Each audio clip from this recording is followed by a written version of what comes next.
concentration.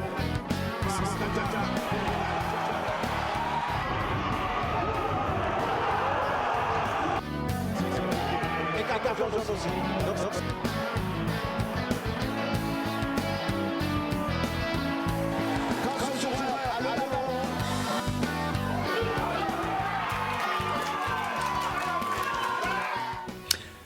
Bonsoir, bienvenue dans votre émission C'est le foot, le CERFA. Et oui, nous allons parler pendant pas mal de minutes du CERFA, le centre d'élite des régions françaises d'Amérique, version 2020-2021.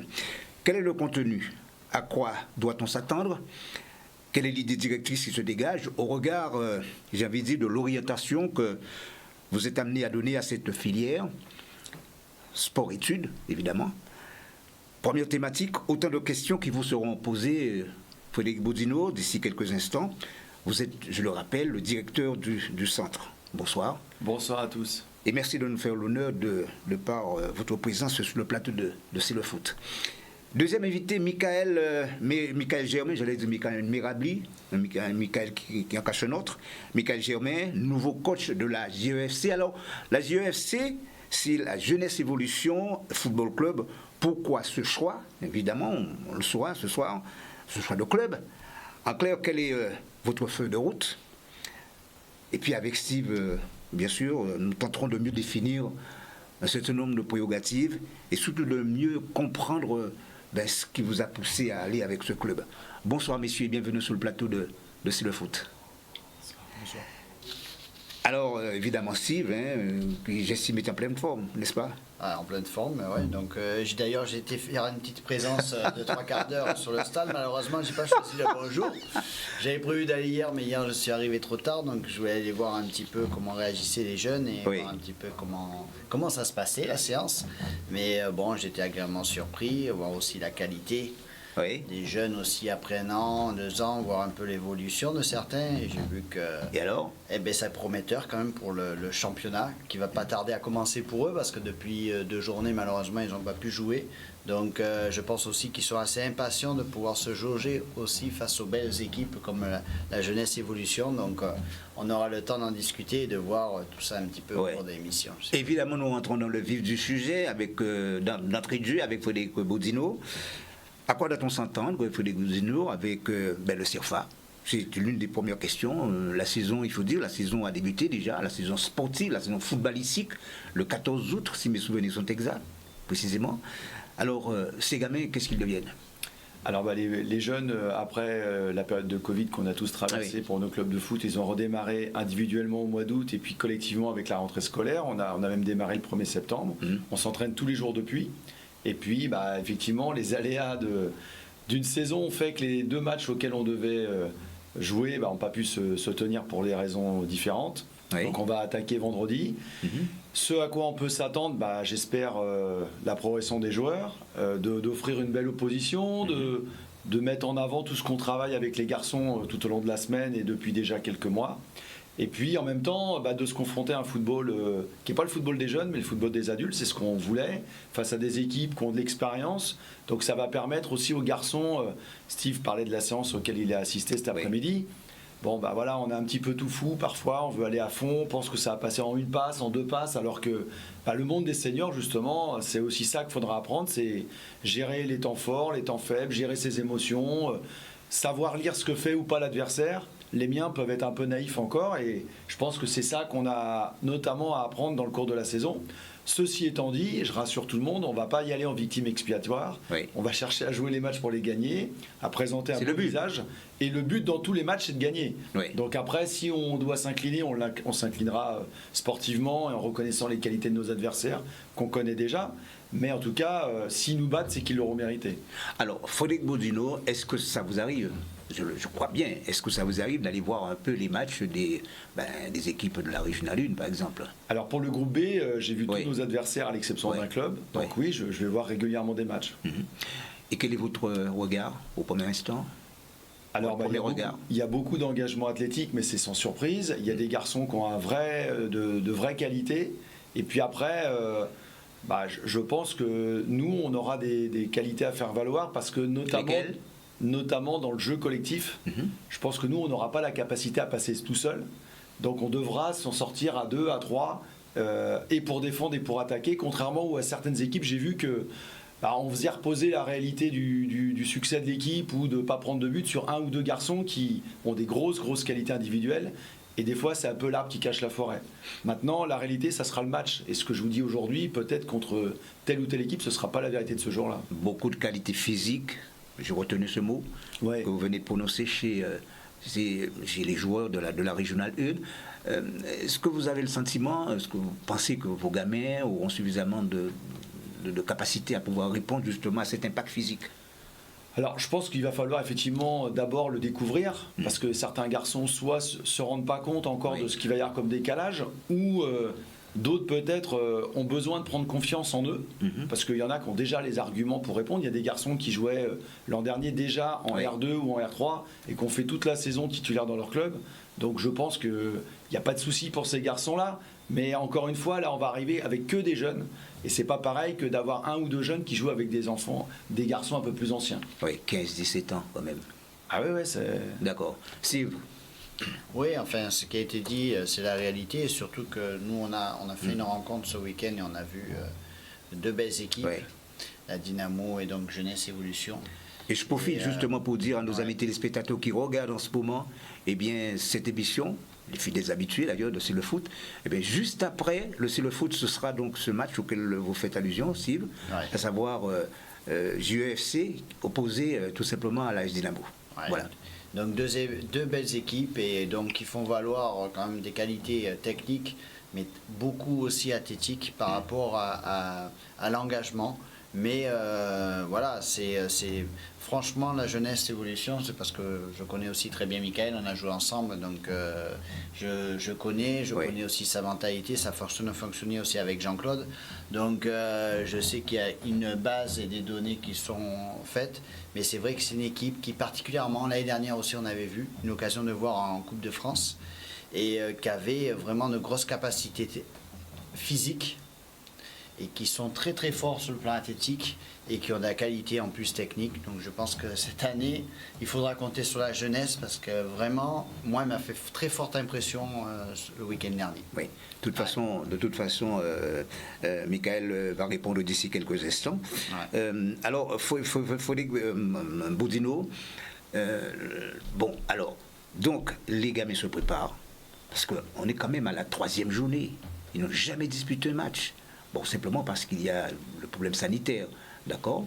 Et vous devez avoir un travail psychologique très important à faire aussi avec ces gamins-là qui ont envie certainement de pénétrer sur la pelouse. Alors oui, je pense qu'ils sont tous impatients de démarrer, parce qu'en plus, comme il y a eu l'arrêt l'année dernière, ça fait de longs mois qu'on ne joue plus en termes de matchs, que ce soit dans leur club précédent ou avec le CERFA. Ceci étant dit, nous, la saison, elle ne va pas jouer sur un match. Donc même s'il nous faut 2-3 matchs pour que quelque part les choses s'apaisent sur le plan émotionnel et qu'on arrive à déployer le football qu'on envisage de faire, je pense qu'il n'y a pas de souci avec ça. Nous, on n'a pas d'urgence en termes de délai. Et puis, je le rappelle, le CERFA FC, c'est une équipe qui va évoluer dans les différents championnats, autant en senior, mais on a, rappelez-vous, également une équipe qui va jouer en U19 R1 pour les plus jeunes d'entre eux. Le but, c'est de faire la promotion des individus. Donc, moi, ce que je souhaite, c'est qu'à la fin de l'année, il y a un ou deux garçons qui, peut-être à travers cette équipe-là, ont pu être identifiés, repérés, grandir et auront une chance de rallier un centre de formation ou un très bon club en métropole ou ailleurs. Donc, il n'y a pas d'urgence sur un match ou 2 matchs. Oui. Alors, bon, c'est vrai, on a souvent l'occasion de parler d'ailleurs de ce CERFA. Et une question qui me vient comme ça à l'esprit, c'est un petit peu dommage de voir que ces gamins-là vont simplement disputer leur match, mais sans pour autant dire, mais voilà, je vais descendre dans la division inférieure, ou alors, bon, je resterai toujours dans le CERFA. Non, voilà. Est-ce que vous ne pensez pas que ce serait une très bonne idée d'aligner ces gamins sur la même base que les équipes de la Régionale 1, c'est-à-dire pourquoi pas descendre aussi, si l'occasion se présente? Est-ce que ce ne serait pas un élément qui déclencherait quelque chose? Alors, je pense que ça aurait un effet pervers. C'est-à-dire que moi, aujourd'hui, mes jeunes, ils jouent sans appréhension. Ils se disent pas, si on perd un match, le coach il va me virer de l'équipe ou l'équipe elle va descendre. En plus, moi, à la fin des U18, quand ils finissent le lycée, de toute façon, ils quittent le CERFA. Oui, Ils sont obligés, donc ils vont aller peut-être nourrir les rangs des clubs de Guadeloupe, de Martinique ou de Guyane. C'est en tout cas pour ceux qui ne vont pas pouvoir avoir l'opportunité d'aller plus haut, ce que je leur souhaite. Mais si la génération qui arrive, elle est meilleure que celle qui part, et qu'on leur dit, bah, comme on est descendu, les meilleurs, vous allez jouer la division en dessous, c'est pas logique. Ouais. Le but du jeu, c'est que chaque année, les meilleurs, ils aient les meilleures conditions. Et je vais vous donner un poste qui est encore plus flagrant. Le poste de gardien de but. Ouais. J'ai 3 gardiens de but dans le CERFA, j'en ai un par année d'âge, un en seconde, un en première, un en terminale. Et puis je crois que tu connais bien les exigences du poste. Si jamais mon gardien de but il s'en va en métropole dans un club pro, j'en ai plus. Vous jouez une année en R1 sans gardien, bah vous descendez. Mais si l'année d'après j'ai une super équipe et que c'est parce que j'avais pas de gardien l'année d'avant que je suis descendu, c'est faire peser une trop grosse incidence à trop de paramètres qui sont en dehors de la logique de la formation. Oui. Moi je pense qu'au contraire, le CERFA FC, ça va être quelque part un petit laboratoire. Les clubs vont pouvoir s'inspirer s'ils veulent s'inspirer. Ils vont pouvoir nous piquer les joueurs après qui soient partis du CERFA. Et je pense que c'est un travail à long terme qui va arriver.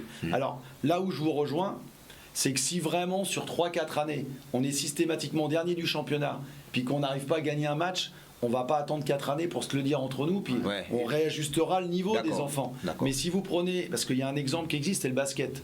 Les meilleurs joueurs français de basket, ils jouent à l'INSEP. Et ils jouent dans la 3e division nationale de basket. Ouais. Ils terminent dernier tous les ans. Et dedans, ils ont eu Batum, ils ont eu les meilleurs joueurs qui composaient l'équipe de France de basket. Donc le but, c'est pas qu'on soit les meilleurs à 16 et 17 ans. J'ai beaucoup de respect pour tous les clubs qu'on va rencontrer et les joueurs qui composent leurs équipes. Voilà. Mais par contre, nous, on se dit, dans 10 ans, ces gamins-là, ils jouent pour qui et ils jouent comment? Et c'est ça l'enjeu de ces 2-3 ans avec nous. 38 gamins, on est bien 38 d'accord. joueurs, c'est ça. 38 joueurs, 5 Martiniquais et 5 Guyanais. Bon, alors, est-ce qu'il y a une contestation? C'est juste une question que je pose comme ça. Est-ce qu'il y a une contestation des Martiniquais et des Guyanais de dire, mais voilà, pourquoi uniquement 5 gamins? Alors, on les a pris sur la qualité des joueurs. Donc, D'accord. l'an dernier, on avait 22 garçons. Donc, on les a tous conservés. Et puis, cette année, on a fait rentrer 16 garçons. Et parmi les 16, sur 16, il y en a quand même 10 qui sont extra-guadeloupéens. Donc, la parité, entre guillemets, elle est vraiment complète. Et on a pris les enfants sur des critères qui étaient uniquement sportifs, sans se préoccuper qu'ils soient martiniquais, guyanais ou guadeloupéens. Ouais. Alors, il y a eu, à un moment donné, si je crois bien, il y a eu une intervention de la Ligue, une demande précisément de la Ligue.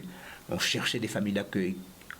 Alors, qu'est-ce que ça donne aujourd'hui? Alors, bon, rassurez-vous, tous les enfants ont une famille d'accueil. Donc, Oui. la semaine, ils sont à l'internat tous. Alors, les 36, parce qu'on a 36 internes. Et puis, le week-end, ils vont en famille d'accueil. Parce que ce qu'on voulait, c'était... Alors, pour des enfants, imaginez, qui arrivent de Guyane ou de Martinique, si vous êtes pendant 2 mois à l'internat, dans les 4 mêmes murs, avec les mêmes joueurs, etc., c'est long. Puis, bah, il y a des moments où on est blessé, des moments où on n'a pas le moral, des moments où on est peut-être fatigué. En plus, là, en ce moment, il y a la Covid, ce qui rajoute à une sinistrose potentielle. Donc le fait de pouvoir s'extraire de l'environnement scolaire, de retrouver un environnement familial où il y a des jeunes, il y a une maman, on peut discuter, on peut juste rien faire, ce qu'on a des fois pas tout le temps l'occasion de faire dans la semaine parce que c'est très chargé, ça permet aussi d'équilibrer la balance psychique, physique et émotionnelle des jeunes. Donc c'est pour nous, c'est fondamental. Donc on avait besoin de 10 familles. Ouais. Il y a des gens qui avaient des connexions locales, donc ils ont trouvé eux-mêmes leur famille d'accueil, ce qui nous a épargné d'en trouver d'autres. Et puis après, on a eu 5 familles qui ont eu la gentillesse ou la bonté de répondre à nos appels. Et puis, on en cherche toujours, parce que d'abord, il y aura de futures générations. Et puis, on ne sait jamais, il peut y avoir une association entre une famille et un jeune qui s'avère dans la durée peut-être un peu plus difficile que prévu. Et d'avoir un plan B, c'est toujours...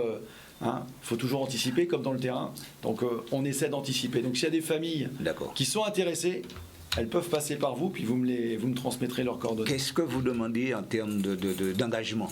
Voilà. Pour la famille Pour la famille. Pour la famille, l'engagement, c'est déjà de pouvoir accueillir le jeune tous les week-ends. Donc c'est vrai que ça prend déjà un peu d'emploi du temps, de venir le chercher, de le ramener, de pouvoir lui donner un espace pour lui dans la maison, donc une chambre, et puis après le reste c'est pouvoir s'intéresser aux jeunes en tant que jeune, donc qu'est-ce qu'il a comme devoir, comment va le moral, peut-être lui demander son plat préféré à un moment donné pour parler de psychologie tout à l'heure, ramener les choses dans le bon ordre, et puis si vous avez un enfant qui arrive de Guyane ou de Martinique, si vous n'êtes pas géo, c'est au moins d'aller lui faire découvrir 2 ou 3 spécialités locales. Ça peut être une plage, ça peut être une balade en forêt, mais qui le permettent de le sortir du contexte de je suis au lycée, je suis CERFA et je suis que footballeur, quoi. Alors, famille d'accueil, c'est bien, mais une question certainement qui vous est posée quand vous les contactez, hein, quand vous les recevez en quelque sorte ces familles d'accueil, est-ce qu'il y a un défraiement par exemple? Oui, les ligues ont prévu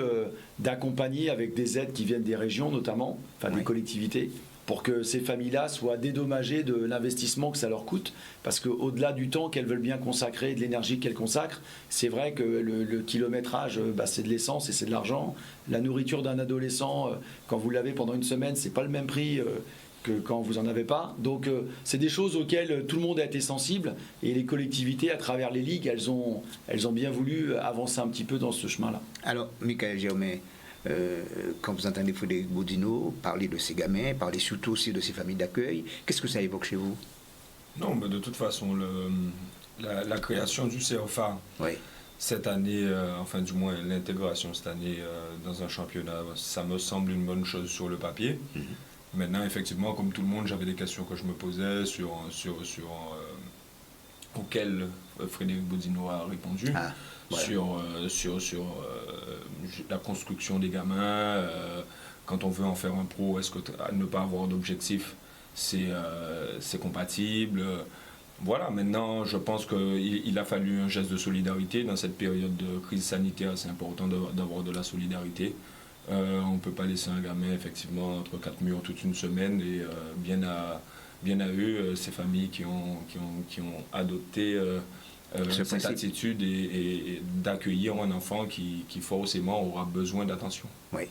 Et qui demain, certainement, un gamin peut-être aussi qui fera quelque chose dans le sport, et si, dans le football singulièrement.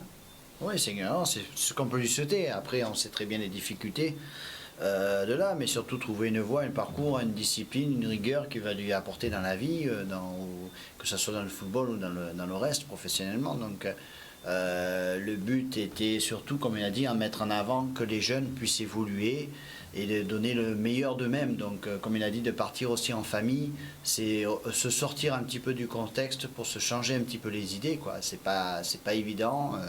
C'est le même cas que souvent ont des gens quand ils partent justement dans les centres de formation. Donc, si eux, ils ont décidé, c'est par l'expérience aussi des Outre-mer qui partent en métropole, et que le week-end ils ne sont pas spécialement en famille parce qu'ils sont à 8000 km. Donc c'est des rencontres, des expériences qui sont sûrement été échangées, et rapidement ils ont trouvé des solutions pour pouvoir sortir de là. Alors pour qu'ils puissent se préparer, ces gamins, pour qu'ils puissent s'entraîner, est-ce que vous rencontrez des difficultés, Frédéric Boudinot? Alors vous pensez à une difficulté en particulier, parce que... Ben non, je veux dire, par exemple, est-ce que vous avez des difficultés, je veux dire, en termes d'espace de jeu, par exemple, de terrain? Non, on a la chance qu'avec la région de Guadeloupe, le CREPS, puis la Ligue et le lycée LGT Bainbridge, puisqu'on est sur ce lycée-là. Et c'est tout le temps libre?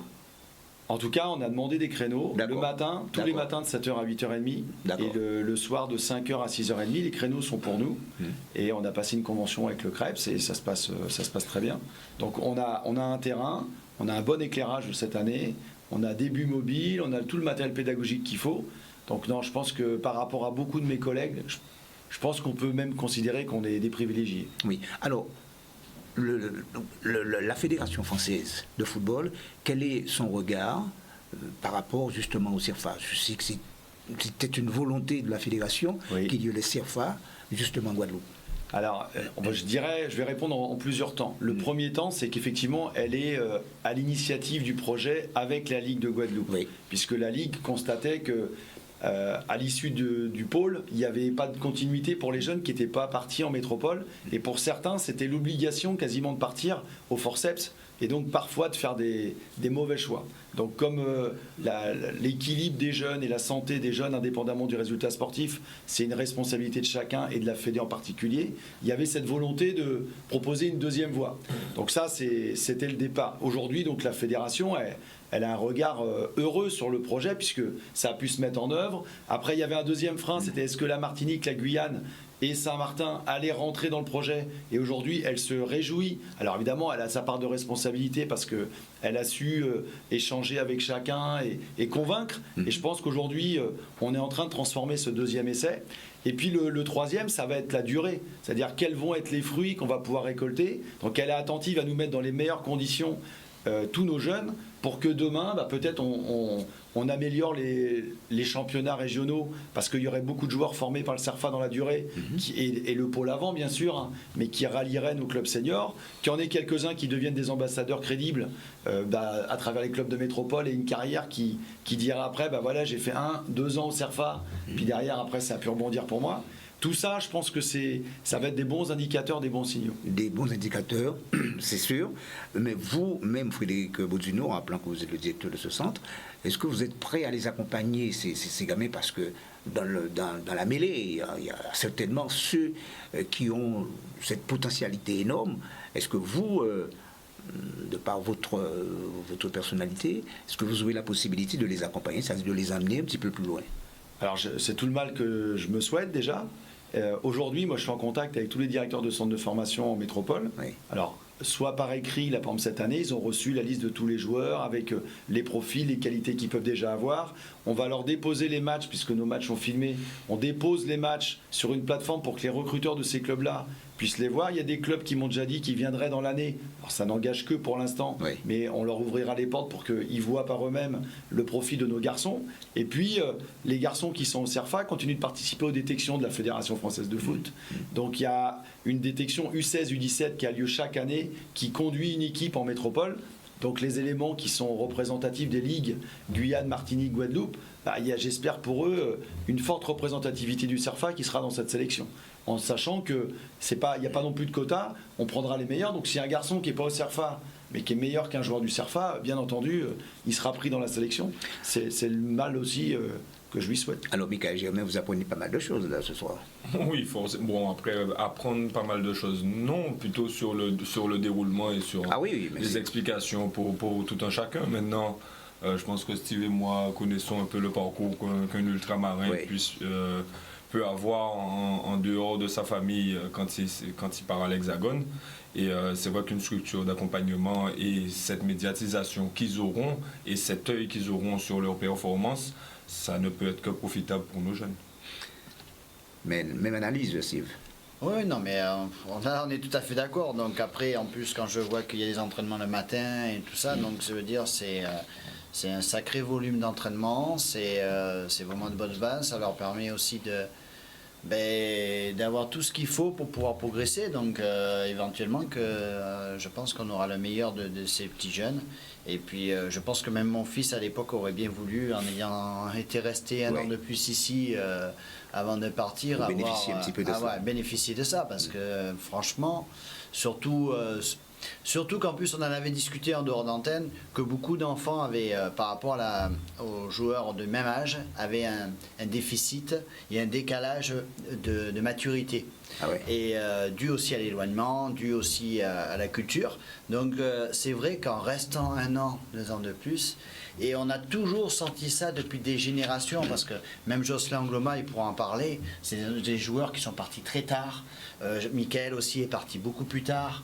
Et donc c'est vraiment dans l'intérêt de nos joueurs d'avoir une évolution et d'un accompagnement des parents, sans être trop éloignés ici, et de pouvoir évoluer dans un confort et dans une évolution, je veux dire, qui va leur permettre de vraiment grandir. Un facteur important, ça c'est vrai. Tout en maintenant l'école, puisque temps ils sont scolarisés comme n'importe quel lycéen de leur âge.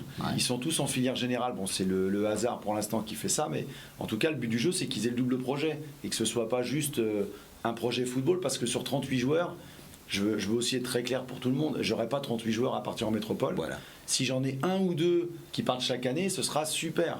Donc ça veut dire que tous les autres, ils ont plus de chances d'avoir le bac et d'avoir un bon bac que d'être pro. Donc je leur dis, bossez bien à l'école et on leur met tout ce qu'il faut pour ça. Et puis si dedans il y en a 1 ou 2, ça réussit au foot, Ah, génial, mais il aura le double bagage celui-là. C'est le but de la manœuvre, de pouvoir réussir dans les 2 compartiments. Par contre, je voulais justement savoir, est-ce que par exemple, si par exemple cette année, il y a un petit jeune qui n'est pas retenu dans le groupe, est-ce qu'il se peut qu'il participe au championnat de R1, par exemple, il est un peu observé, et est-ce que l'année après, suivant son cursus scolaire, il peut intégrer éventuellement le CERFA? Une question que Frédéric Bourdino va répondre d'ici quelques instants, puisque nous allons marquer une pause couleur dans cette édition. Vous savez, il faut respecter un petit peu justement ce timing. On va se retrouver juste après. Retenez bien la question, Frédéric Bourdino. On se retrouve tout de suite, les amis téléspectateurs. Oui, alors retour en plateau avec les invités. Question assez pertinente tout à l'heure de Steve Frédéric Bourdino. Alors, effectivement, on peut penser que s'il y a un joueur qui a échappé à nos radars ou à la détection ou qui s'est révélé plus tard, parce que ça peut arriver à tout moment, il est bien entendu qu'on se réserve le droit de pouvoir contacter ce jeune-là et de lui faire la proposition d'intégrer le CERFA. Ceci étant dit, on a 38 élèves cette année qui sont avec nous, 36 internes, et c'est le quota maximal qu'on peut accueillir. Donc si je peux prendre un autre joueur, c'est que j'ai quelqu'un qui part du CERFA. Et dans le projet actuel, on ne vire pas un joueur du CERFA pour des raisons sportives. On éventuellement s'en sépare s'il a une promotion sportive. Si scolairement son projet n'est plus compatible avec le projet foot, et donc la priorité c'est l'école, ou si vraiment le comportement en dehors était pas bon. Mais pour l'instant, Dieu merci, j'ai que des garçons qui ont des comportements d'ados, mais qui sont normaux, qui sont gentils, qui sont appliqués, puis motivés. Donc j'espère éventuellement en trouver un, parce que je connais pas tous les bons joueurs, on en apprend tout le temps. Et en même temps, j'espère pas en trouver trop, parce que je pourrais pas tous les prendre, donc je serais frustré. Mais je sais qu'il y a beaucoup de gamins qui aimeraient bien partir du côté des États-Unis, par exemple, ou alors le Canada. Oui. Alors si vous avez des contacts assez intéressants. Oui, alors là, c'est effectivement la 3e étape pour nous dans le projet. C'est-à-dire que cette année, j'ai 10 joueurs qui sont en terminale. Donc à l'issue de la terminale, ceux qui ne vont pas rentrer dans un centre de formation, donc comme je l'ai rappelé, ce sera normalement la majorité, on a une proposition, c'est de rallier une université canadienne ou américaine. Donc là, on a pris contact avec ces établissements-là. On doit faire une réunion avec les parents parce qu'il y a des enjeux financiers. Même s'il y a des bourses universitaires qui permettent de... Mais il faut savoir combien ça coûte le logement, combien de temps ça dure l'année, comment c'est organisé.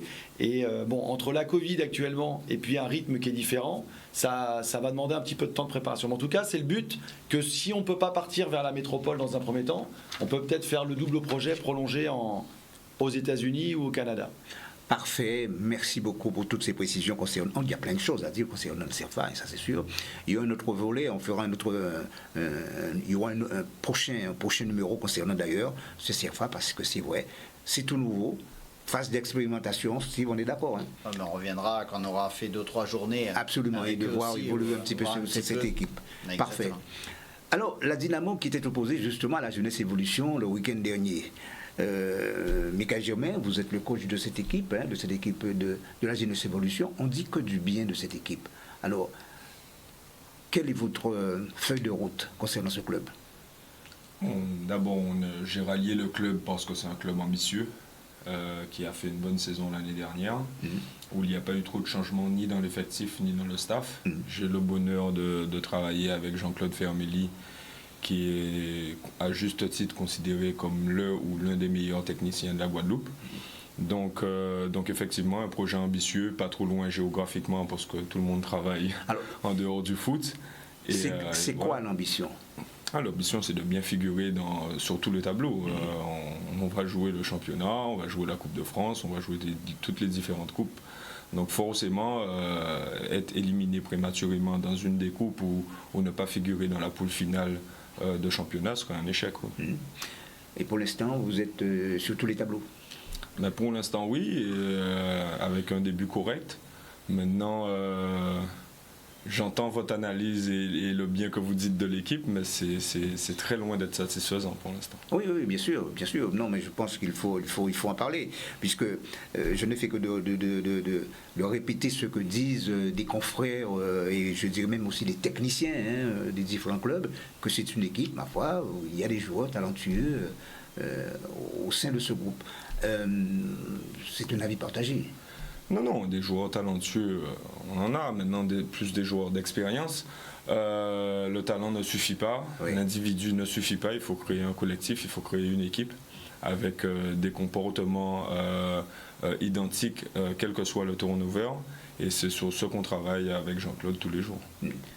Question de Steve.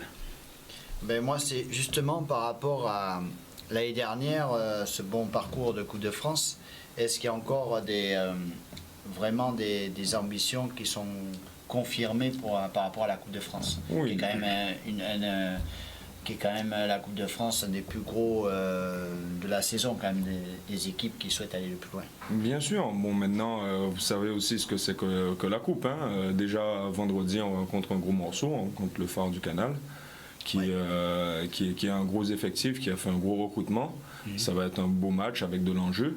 À nous de bien négocier ce match-là. Maintenant, comme je vous ai dit, on a pour but de se qualifier et de gagner chaque match qu'on dispute. Maintenant aussi, la Coupe a ses vertus et aussi ses surprises. Donc maintenant, c'est à nous de faire ce qu'il faut. Et alors, une difficulté aussi, Richard, c'est aussi de jouer à huis clos. Quoi. Ben oui, que ce soit pour les jeunes ou que ce soit même pour jouer à la jeunesse, là, ce week-end, de jouer comme ça un match à huis clos. C'est spécifique et quel est le discours par rapport à ça justement avant la rencontre avec cette histoire de huis clos, quel est le discours envers les joueurs quoi. Mais effectivement, bon, il faut dire aussi qu'il faut relativiser le huis clos puisque nous ne faisons pas partie des pays qui disputent des matchs à tribune pleine tous les week-ends. Je pense que ça va se ressentir surtout sur les derniers tours de Coupe de France où généralement les tribunes sont pleines. Maintenant, un match de championnat ne doit pas se jouer, et on le voit au plus haut niveau, que par la présence du public. Maintenant, il est important quand on a des objectifs de voir plus loin que le match qui se joue à huis clos et de faire en sorte qu'on soit encore dans la course au moment où le public pourra nous rejoindre. Match à huis clos d'ailleurs, justement, que nous sommes en train de voir un extrait d'ailleurs de cette rencontre. Quelle est votre lecture de cette rencontre Écoutez, concrètement, le match contre la Dynamo a été, pour moi, le match le moins abouti depuis le début de saison. Nous avons eu pas mal de défaillances individuelles, mais quand je parle de défaillances individuelles, c'est surtout sur les consignes qui n'ont pas été appliquées. Oui. Et voilà, maintenant, si ça a plu à Steve et aux autres techniciens, tant mieux, mais sur ce match-là, j'ai vraiment été déçu du rendement collectif. Le rendement collectif et l'adversaire alors ? Un adversaire valeureux qui certainement en voulait plus que nous, et c'est ce que j'ai notamment à reprocher à mes joueurs, qui a fait valoir des qualités physiques, qui était présent sur tous les duels, il y a eu beaucoup d'impact. Maintenant, je pense qu'on a suffisamment travaillé dans la saison pour pouvoir se défaire de ce genre d'opposition. Alors cette insuffisance se traduit par quoi? Alors peut-être, vous disiez il y a des consignes qui n'ont pas été respectées, ça c'est vrai. Alors c'est quoi encore? Non, mais nous sommes en début de saison, il ne faut pas oublier que ce n'est que le troisième match de la saison et effectivement, il y a encore des réglages à trouver, il y a encore de la rigueur à acquérir. Je pense que mon arrivée est surtout dans ce sens-là. On ne peut pas se satisfaire de certaines prestations s'il n'y a pas un minimum de rigueur. Et quand on dit qu'on veut jouer sur tous les tableaux, on se doit, même dans des matchs où on a un coup de moins bien, d'être notamment rigoureux sur les déplacements. Je parle surtout défensivement. Alors il y a eu la Resta, il y a eu l'USR. Oui. En tant qu'entraîneur, oui. Ensuite, joueur entraîneur. Oui. Puis la Resta. Oui. Et aujourd'hui, c'est la Jeunesse Évolution. De ces trois équipes, de ces trois clubs, où est-ce que vous vous êtes senti mieux? Bon, ce n'est qu'un début pour vous. Voilà, justement, je ne peux pas encore juger sur 2 mois d'entraînement avec Jeunesse Évolution. Maintenant, vous savez bien que si j'ai rejoint ce club-là, c'est qu'il y avait plusieurs voyants ouverts. Il y avait un staff que je connaissais. Ce n'était pas que depuis cette année que j'avais été approché par les dirigeants de Jeunesse Évolution. La majorité de l'effectif, je l'ai connu quand j'ai coaché les autres équipes ou même en tant que joueur en sélection. Donc maintenant il était évident pour moi que c'était le meilleur choix de rejoindre la jeunesse. la Resta, un club qui vous est cher, très cher même, je dirais. Et je me souviens encore, hein, vous me disiez que vous étiez venu dans ce club, c'était pour amener votre connaissance, d'accord, transmettre en quelque sorte votre connaissance. Vous avez l'impression que vous avez été mal compris? Ben écoutez, la chance de la Resta aujourd'hui, c'est d'avoir pu rebondir. Aujourd'hui, c'est quand même Éric Paulin qui a la direction du club et qui était à l'époque le président de Caribbean Football Academy, qui a fusionné notre initiative avec la Resta. Aujourd'hui, de le voir président et de voir Eddie Raboteur qui s'occupait déjà des jeunes de la Caribéenne entraîneur, ça me donne quand même le sentiment que j'ai contribué à la renaissance de ce club-là. Maintenant, effectivement, je ne peux pas non plus dire que j'ai été épanoui, puisque bien souvent incompris par l'ancienne équipe dirigeante. Oui. Oui. Bon, alors c'est vrai qu'on ne peut... Vous souhaitez quoi? C'est de la réussite avec ce club. Écoutez, oui. On peut me souhaiter de la réussite, on peut me souhaiter de la longévité. J'aime pas trop changer de club tous les ans. J'avais quand même fait 3 ou 4 ans à l'USR, pareil à la Resta. Là, on a un club aussi ambitieux. Bon, l'USR, la longévité est venue avec les résultats. Donc, oui, je souhaitais nous de réussir à atteindre au moins la plupart de nos objectifs. Et effectivement, je pense que ça sera parti pour plusieurs années. Maintenant, on connaît aussi le revers de la médaille quand on prend un club qui a des objectifs. C'est que si les résultats ne suivent pas, on est souvent le premier maillon de la chaîne à sauter. Je vous pose une question peut-être un peu indiscrète, mais je vous la pose quand même. Est-ce que vous avez eu l'occasion de discuter avec le chef de Dilité, le chef de la commune? Je veux parler de monsieur Jalton, qui est quelqu'un qui est très proche d'ailleurs des clubs sportifs, que ce soit le cyclisme ou le football, quelle que soit la discipline, très proche d'ailleurs des clubs. Alors, discuter personnellement, non. Par contre, effectivement, je vais dans le sens de votre remarque, parce qu'il a déjà assisté à quelques entraînements de l'équipe. Il est venu. Il se déplace à Boivin pour au moins montrer aux jeunes qu'il suit leur performance. Et bien souvent, comme on dirige la séance, nous n'avons pas le temps de se croiser après, mais en tout cas, oui, il nous honore assez régulièrement de sa présence. Oui, et puis évidemment, il y a un excellent... vous vous entendez très bien avec le président Barbin aussi. Oui, bien sûr. De toute façon, il était évident qu'avant de rejoindre un club, qu'on puisse se rencontrer plusieurs fois pour savoir exactement ce qu'il veut, ce qu'il attend et aussi lui donner mes attentes. Maintenant, le lien a été beaucoup plus facile puisque en dehors de la vie footballistique, Jean-Claude Fermély, c'est quand même un ami. Oui. On a évolué ensemble en sélection, on n'a jamais vraiment perdu contact. Et il me semblait judicieux de travailler avec lui. Alors, vous disiez tout à l'heure, et ça a été vérifié, que Jean-Claude Fermély, c'était l'un des meilleurs entraîneurs que nous puissions avoir en Guadeloupe. Tout à fait.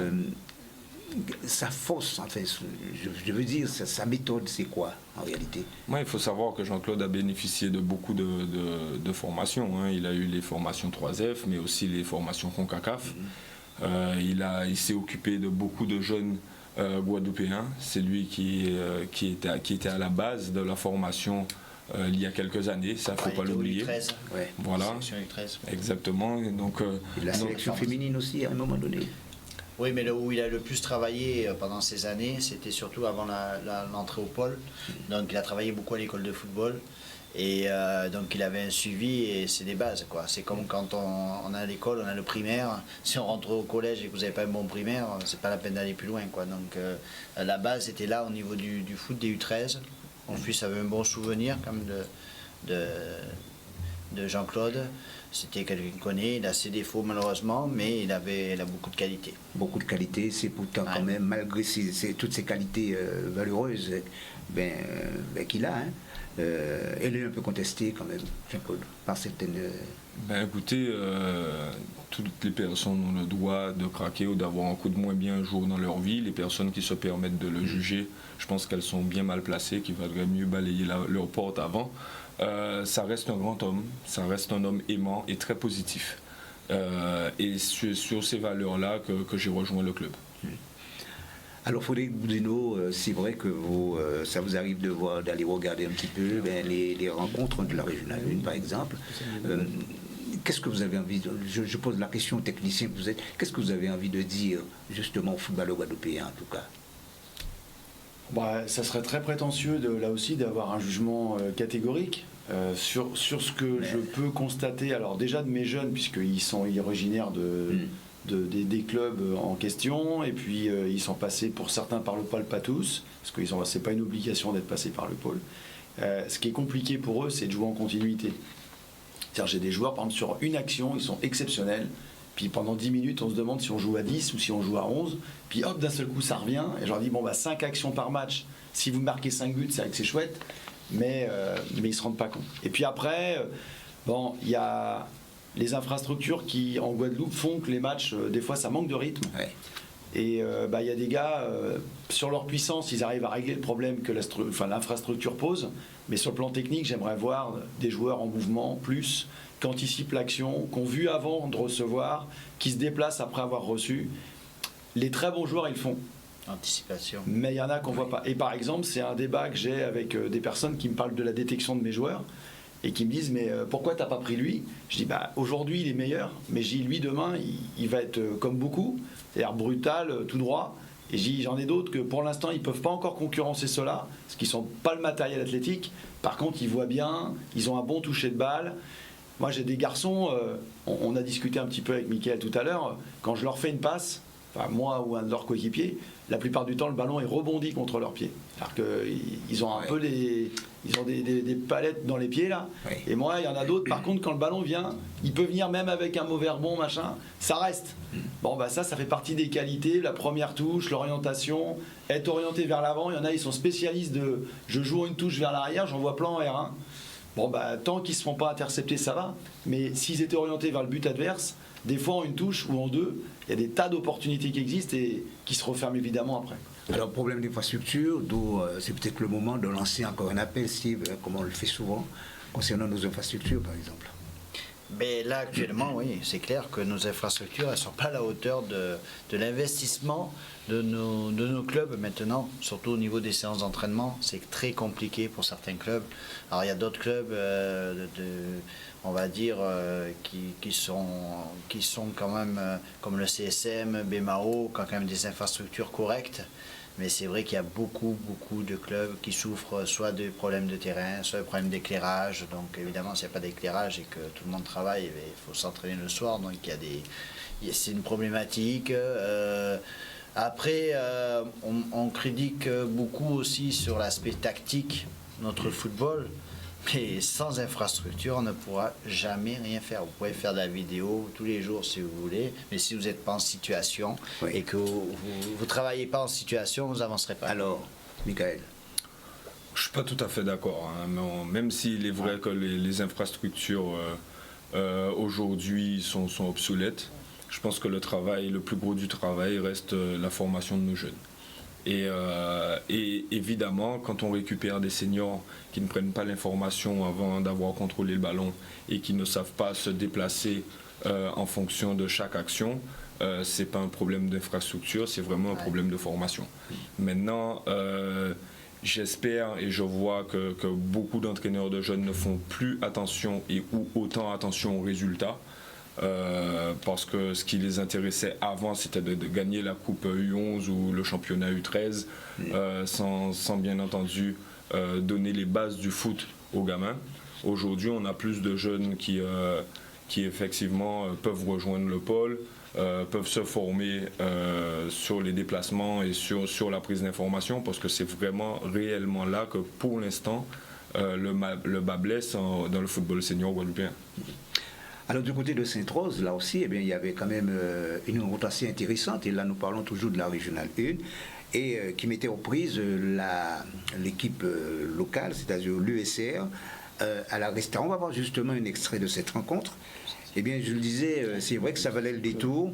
USR Resta, les Saint-Rosiens sont restés, c'est vrai, maîtres à domicile, avec ce duo qui, à savoir Malvik, Anne-Rose et Gildan. Et là, c'est justement, c'est Malvik Anne-Rose qui va déclenché en quelque sorte le premier but de la rencontre, et bien sûr penalty. Vous voyez, c'est une équipe saint-rosienne, je dirais un petit peu new look, hein, Steve, avec des joueurs, ma foi, un petit peu méconnus, mais qui ont énormément de talent, Steve. Alors après, j'ai pas été au match, donc oui. J'aurais du mal à faire une analyse sur le match. Apparemment, c'est sur une dynamique. Ils sont servis aussi des échecs des saisons précédentes, je pense. Oui. Donc ils ont quand même des joueurs qui sont en sélection, comme Maverick Rose, Gildan. Donc ils ont quand même un effectif qui est pas négligeable. Alors il y a la venue apparemment de d'autres joueurs. Après, je pense qu'il y a aussi... Non, je pense qu'ils se sont servis des saisons passées, parce qu'après leur titre, ils ont quand même eu un creux. Et pensant qu'avec des noms, ils allaient faire dans la continuité, remporter encore des titres. Et au final, rien ne s'est passé. Donc maintenant, je pense que l'USR a quand même un effectif important et a de quoi de jouer le haut de tableau. Donc voilà, moi je ne peux pas encore me permettre de juger, je ne les ai pas vus jouer. Oui. Donc je ne sais pas comment ils réagissent, mais on sait la qualité. On sait la qualité. Oui. Les équipes de l'équipe de l'USR, on sait les individualités qu'il y a déjà à la base. Donc si après elles sont exploitées au meilleur d'eux, c'est sûr qu'elle peut faire très mal, cette équipe de l'USR. Et des qualités individuelles aussi, au sein de cette équipe de la Restar, il y a des joueurs... il y a des joueurs de qualité. Je pense à Prunier, par exemple, le buteur, que vous avez connu. J'ai connu, oui. Oui, et qui a énormément de qualité. Et de même aussi que qui joue un peu sur les couloirs. Là. Celui qui joue le petit numéro 10, là. Un McDonald, je crois. Ouais. Non. Il y a lui, mais il y a aussi justement le petit numéro 10 qui était avec l'académie à l'époque. Lui aussi, qui joue avec ses lunettes d'ailleurs, qui est très très très bon. Non, moi je pense que c'est une équipe, une équipe d'avenir, c'est l'équipe de la Restar. Oui, de toute façon, comme je vous ai dit, Eddy fait partie des coachs avec qui je suis en relation. Et il a beaucoup de travail aussi parce qu'il a un effectif jeune. J'ai vu les buts, il y a peut-être un petit problème d'alignement sur un d'entre eux dans la défense. Maintenant, voilà, on est exposé à ça quand on travaille avec des jeunes. Le travail de formation est souvent, mais pas souvent compatible avec la compétition, parce des fois on n'a pas le temps d'expliquer aux gamins pourquoi ils ne jouent pas, et on préfère mettre un joueur qui est déjà plus accompli et qui ne fera pas justement cette fausse couverture. Alors cette équipe cette équipe donc de l'USR s'est imposée, mais au-delà d'ailleurs de cette victoire, le président, à savoir Henri Yakou, manifeste tout de même une sorte de mécontentement. Il aimerait quand même un petit peu plus. Je vous propose d'écouter les deux intervenants, les deux en interview, le président donc de l'USR, Henri Yakou, et le coach de cette équipe de la Restar, à savoir Eddy Raboteur. Ça a été quand même difficile parce que on est tombé dans la facilité. Mais c'est vrai que nous avons une équipe renouvelée avec quelques jeunes que nous avons lancés, de notre équipe réserve de l'an passé, de notre équipe 19. Mais je vois qu'en face de la Restar, il y a une belle jeune équipe qui joue au football. Mais nous avons joué contre le leader, même si c'est la poule qui permet d'être qualificative, mais au moins ça nous permet de rester dans le groupe de tête pour envisager d'être dans le final du championnat. Après, on a été cueillis à fois par le penalty. Donc, ensuite, après le penalty, on prend notre but 2-0. On arrive à revenir dans le match 2-1. On peut faire le 2-2 sur un penalty qu'on rate. Après, on fait le 3-1. Le 3-2, on peut encore revenir, mais vous savez, les gars ont quand même de l'expérience. Ils maîtrisent leur sujet. Il y a Anne-Rose qui a fait un beau match, qui sait maîtriser un ballon, qui sait tenir son équipe. Et c'est un peu ça qui nous manque dans notre jeunesse. Mais... Un reportage signé évidemment de notre caméraman, à savoir Daniel Héraville. Donc, vous voyez, c'est un championnat, ma foi, qui, pour l'instant, je dirais, assez bien disputé. Il y a eu pas mal de buts de marqués jusqu'à présent, Steve.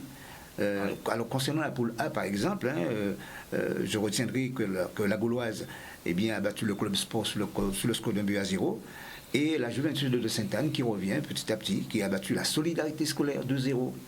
3-0 pour le CSM, et ça, on est quand même habitué avec cette équipe moulienne, hein, 3-0 pour le CSM. Et le match amical, Amical Club, eh bien, qui devait être opposé au Club Sport, précisément, eh bien, cette équipe de l'Amical va disputer cette rencontre le 3 octobre prochain. Et puis, exemple, évidemment, c'est l'AS Gosier dans cette poule. Alors, en ce qui concerne le classement, les Saint-Anne de la Juve provisoirement occupent la première place avec 9 points derrière la Solidarité Scolaire est 3e, l'AS Gosier et puis l'Amical, évidemment, qui est 9e. Dans la poule B, eh bien, l'USR et la Restar, on vient de voir le match. Les Restariens se sont opposés sur le score de 3-2. La Jeunesse Évolution Dynamo, 1 but partout. La JSBH a été battue par le Phare de Petit Canal, 1-0.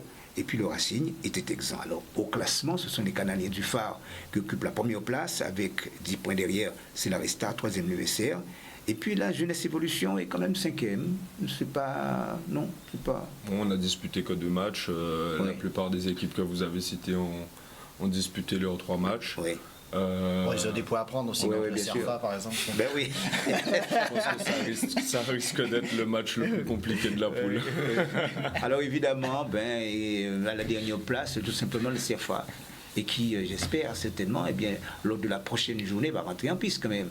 Ah ben, Dès vendredi, dès non. vendredi, rentrer en piste, et puis si on peut marquer les points, on les marquera dès vendredi, bien sûr. Ouais, et on sera sur ce match-là. C'est quand même. Ah, sûrement, je pense que là on va faire l'ouverture quand même du Serfa. Voilà. Donc, Ça vaut le détour hein, quand même. Hein. ouais. Et le Serfa, ça sera contre Alors le CFA, Donc ça sera. l'USBM, vendredi. Ah, USBM, oui, en oui, plus. d'accord. en plus. Et après, Voilà. normalement, Jeunesse Évolution, le mercredi Le suivant. mercredi suivant. Le mercredi suivant. Ben ouais. Alors, nous sommes arrivés au terme de cette émission. Le Frédéric Bodino, c'est un petit peu la tradition, c'est le mot de la fin pour vous. Ben, merci de votre invitation. J'espère qu'on aura permis de partager un certain nombre des valeurs ou des idées qui sont celles de notre projet du CERFA, qu'on fera mieux connaître autour de nous ce qu'on est en train de faire grâce à votre émission.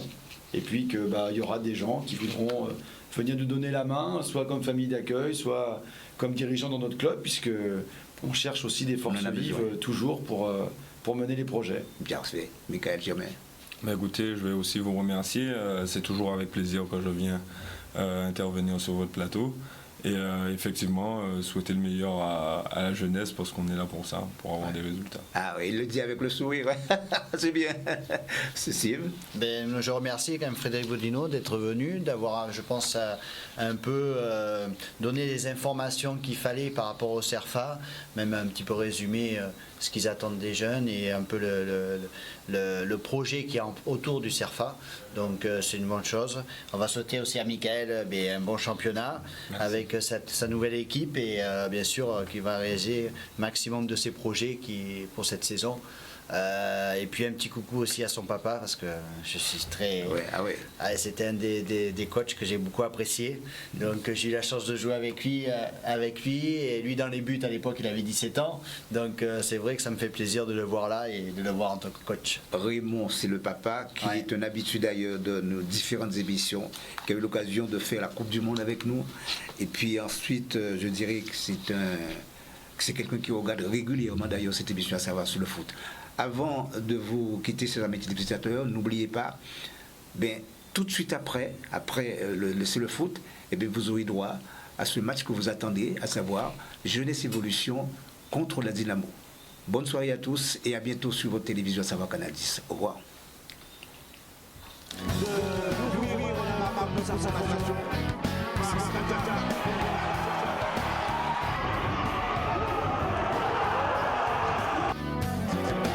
Et attention aussi.